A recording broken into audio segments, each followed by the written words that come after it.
Chinese just came out last month. One of the top geneticists in China who now stated that their first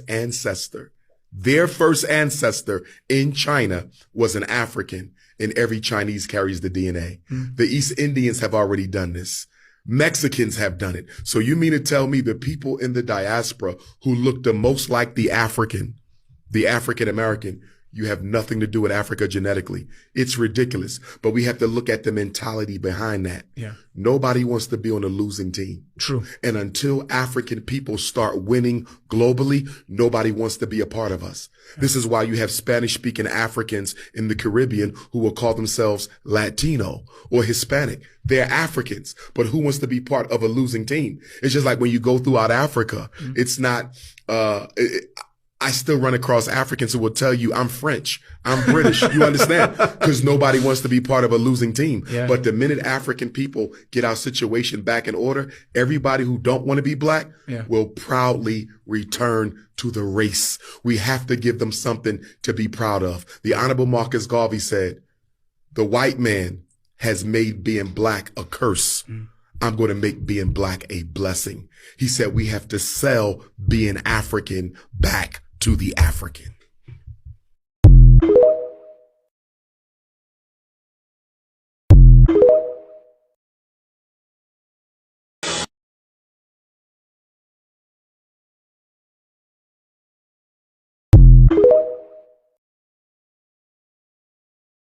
They just discovered, this Chinese geneticist just discovered, and you can see the video. He goes, well, in all my studies, I've realized that Asian people come from Africa. We've been telling you that.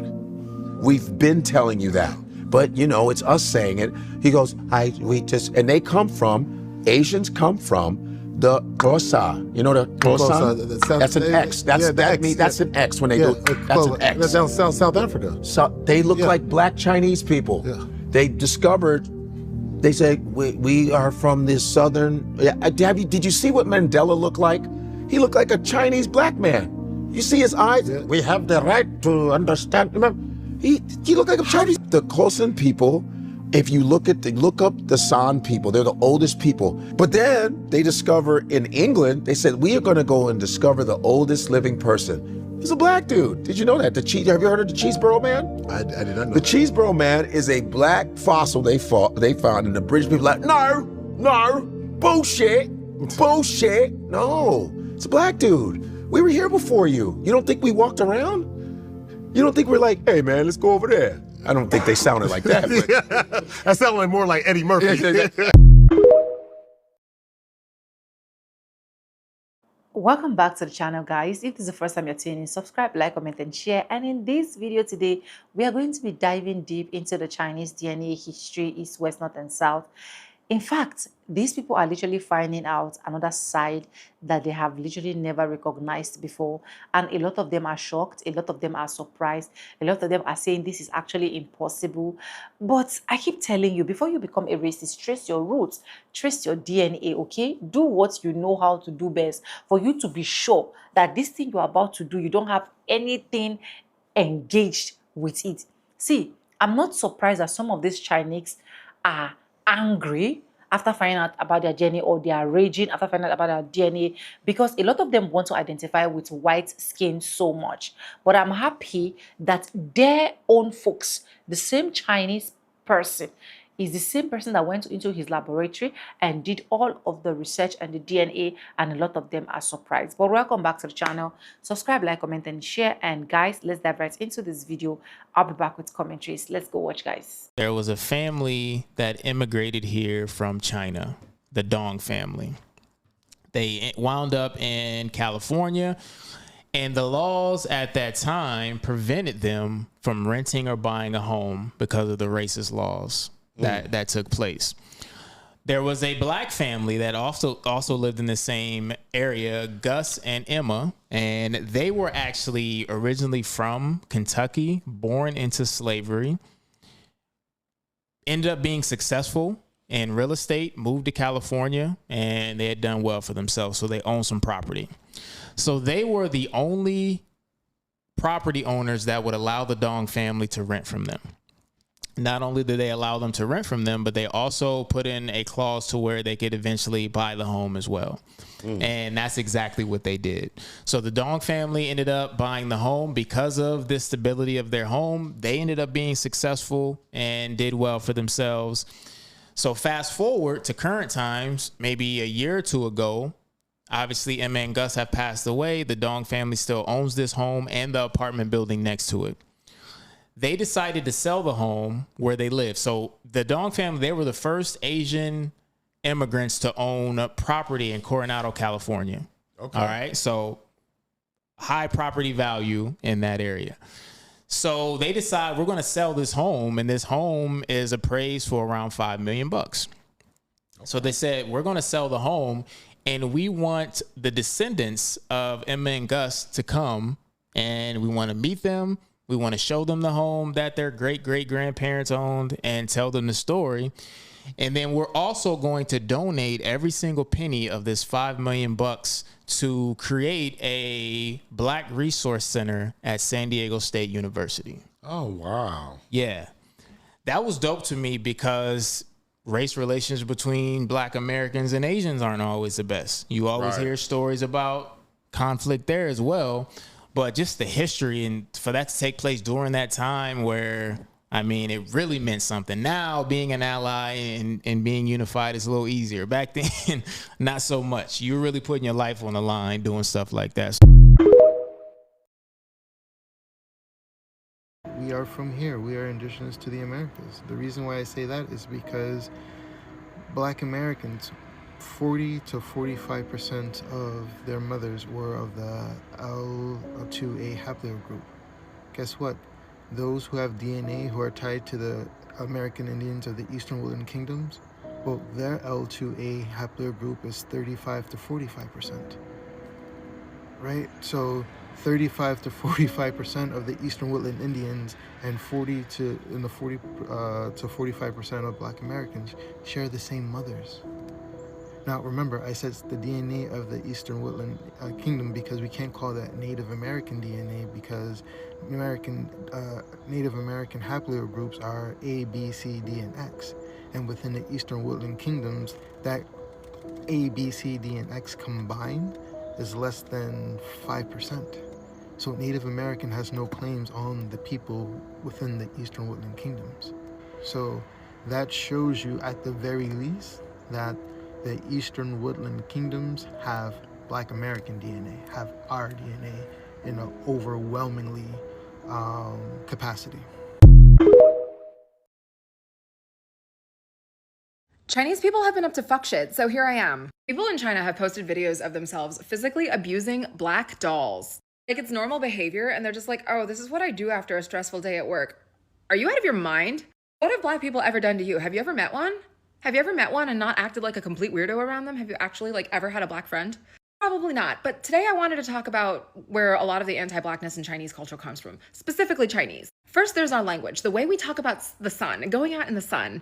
你不要晒黑 is something that every Chinese kid has heard from their parents. It literally means do not turn black. Colloquially, it means do not get tan, but verbatim, word for word, it means do not turn black. Oh yeah, and if you get too tan, your parents will say that you look like a Black person as an insult. I don't want to hear any of you saying this to your kids. If you hear any of your friends saying it to their kids, say something about it.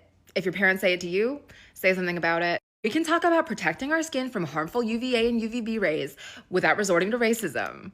Not wanting to get skin cancer is race neutral, is not colorist, but saying you got so dark you look like a Black person, that's really weird. And every Chinese person has heard it at least once. Chinese people as a collective have also learned anti-Blackness from their colonizers, from our mutual hater.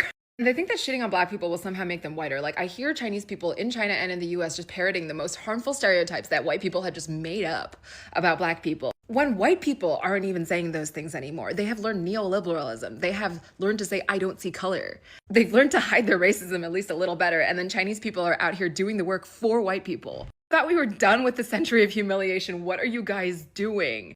And this is hurting actual Chinese and Black people inside our community. There are Black and Chinese mixed people who y'all don't even consider Chinese because they have African ancestry. But it's causing us to cannibalize our own. I know I spend a lot of my time on this app shitting on K-pop groups for being racist, but Chinese people have no excuse this time. You shaguas better get online and start apologizing. Or else 我去中国找你.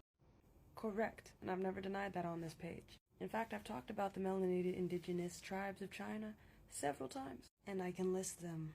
If I say any of these wrong, forgive me.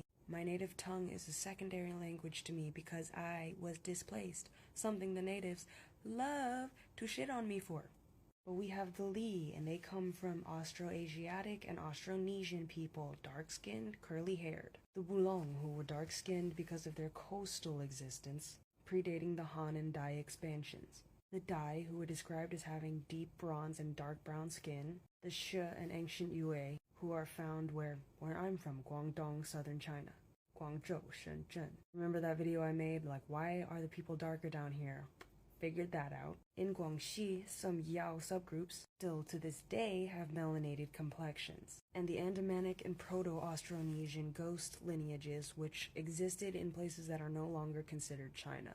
So you may find more about them in Southeast Asia. I'm finding out a lot of things since I've been here, so pardon me for not knowing everything, but I'm not one of those Chinese that will ever deny our melanated roots. And I've talked about it several times on this page before if you wish to scroll. See, this is why racism just doesn't make sense to me. You've got people in Africa who are literally the descendants of Chinese people. Look at their features. They got those Chinese features, the eyes, like the face in a lot of ways. Racism doesn't make sense because we all are connected to each other in some way. Prejudice, hate, all that doesn't make sense. This is the Jumasai tribe, and these guys are connected to the Nusa. Botswana, South Africa. My grandmother came from this tribe, kind of.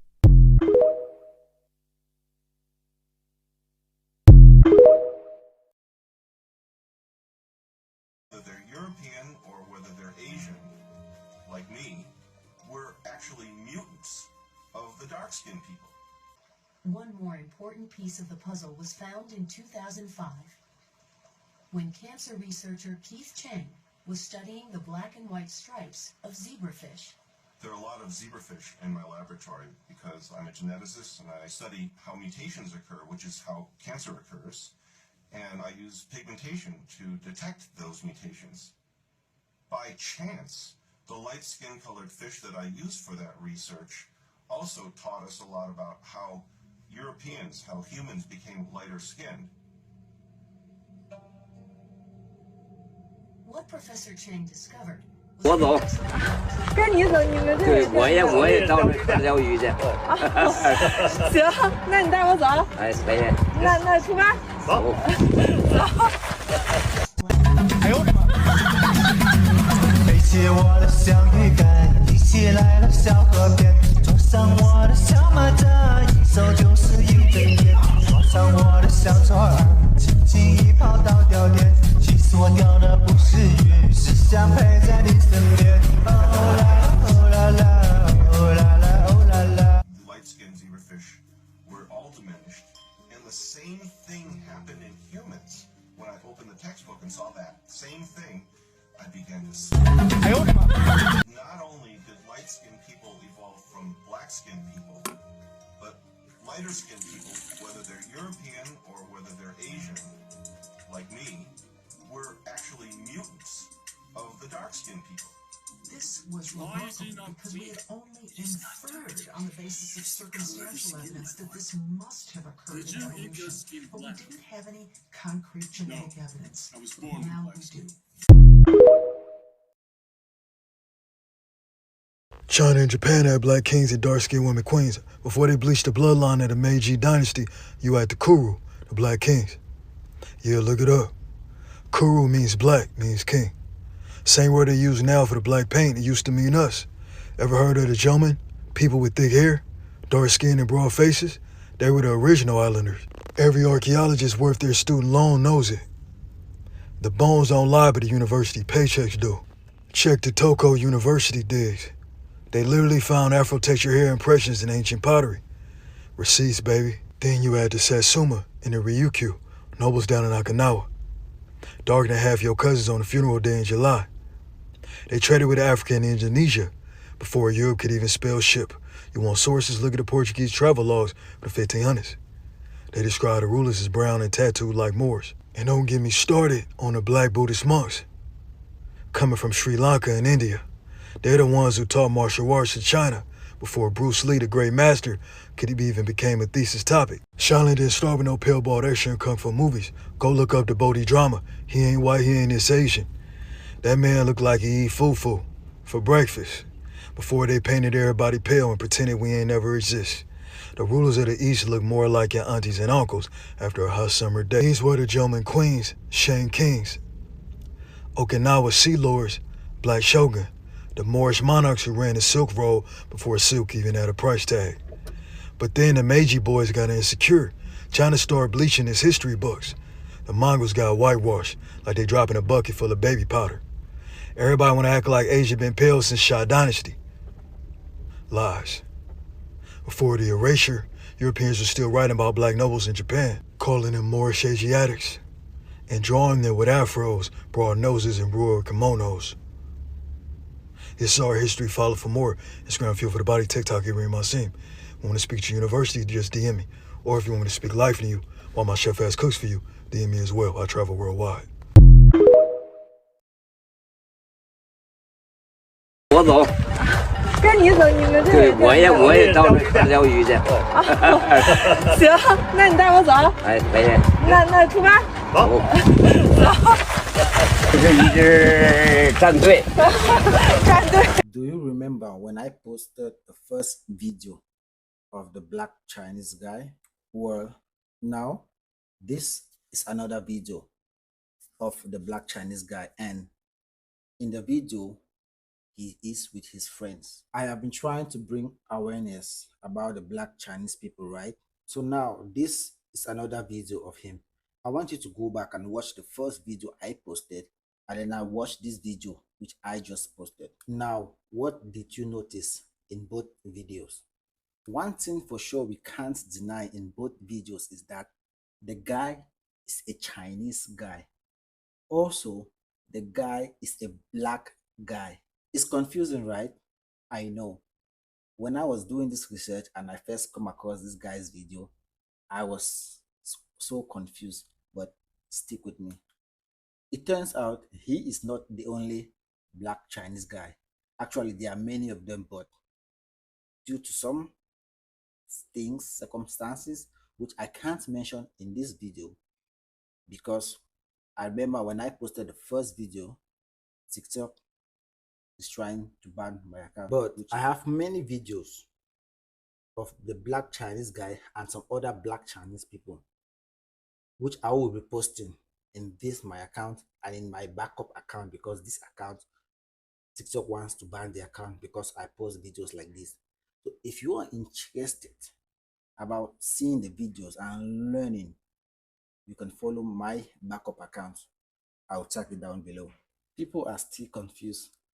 Look, this guy is not a Blasian, right? I know what a Blasian is. I know the difference between a Blasian, a black guy, a Chinese guy. Blasian is simply the mix between a black person and an Asian person. The Asian person can be Chinese, Japanese, Indian, but so long as it's an Asian person, then it's a Blasian. But this is something different from Blasian, right? Don't worry, as I do more research, I'll keep you guys posted. Remember to follow, like, comment, and share so that this video will reach more audience and more people will see it. Thank you.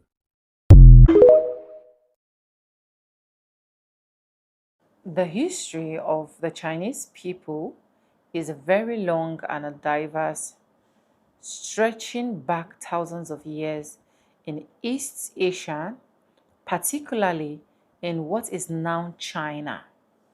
Chinese civilization developed through many dynasties, migrations, and interactions with neighboring people. Modern Chinese people are not a single genetic group. They descend from many populations that mix over cross time, northern, southern, eastern, and west China. Regarding the relationship between Chinese people and black people, there are a few ways to think about it. Now, shared human origin. According to the scientific evidence from genetics and anthropology, all modern humans share common ancestors who lived in Africa. Many populations gradually migrate out of Africa tens of thousands of years ago and spread across Asia, Europe, Oceania, and the Americans. Because of this, all people, including Black Africans, Black Americans, and Chinese people, share ancient ancestries. There have been intersection between Africans and Chinese people from centuries. Trade routes connected Africa and the Middle East and China. African merchants and travelers reached Chinese ports during various dynasties. In modern time, there have been growing culture and economic ties between African countries and China. If a DNA test says you have an African ancestries, that means some of your ancestors came from African populations. If it also shows East Asian or Chinese ancestries, that would suggest that at some point in your family history, people from this population had children together. Recent ancestries, parents, grandpa, great-grandpa, more distant ancestries, hundreds of years. Population matches that DNA companies use to estimate ancestries. All humans share about 99.9 of their DNA. The genetics difference between populations are relatively small. Scientists generally view race as a social category more than a strict biological one. Genetics ancestries is often more complex than a racial label. You see, the only problem I think that is making a lot of them not to accept this is the fact that, like I said from the beginning part of my video, a lot of them want to identify so badly with white skin. They just want to just tell themselves that, oh, we are white. And that is why they can literally create a doll. I actually did a video here that day where these people literally created a doll that at the end of the day, they have to punish the black one. So it's just a whole lot to deal with when they don't want to identify as black people. But DNA has proved it. A lot of things are, I say, I don't even care if they choose not to identify. Like, it is none of my business at this point. In fact, we black people are already comfortable with what God has literally blessed us with. But whether you like it or not, the truth will always prevail itself. Anyways, let me know what you think in the comment section, and credits belong to the original creators of every single clips and stitches we have in at this episode. I want to say a very big thank you to every single one of you liking, commenting, sharing, dropping super thanks, and also joining my membership. I do not take you guys for granted. You guys are absolutely the best. And yes, with that being said, with no further ado, I do like I always say in my videos, I'm going to be saying that, and I'll see you guys in my next one. For now, bye guys. I love you guys. Mwah. I don't know why my camera is misbehaving, in case you're seeing the camera flopping. I don't just know. Bye guys.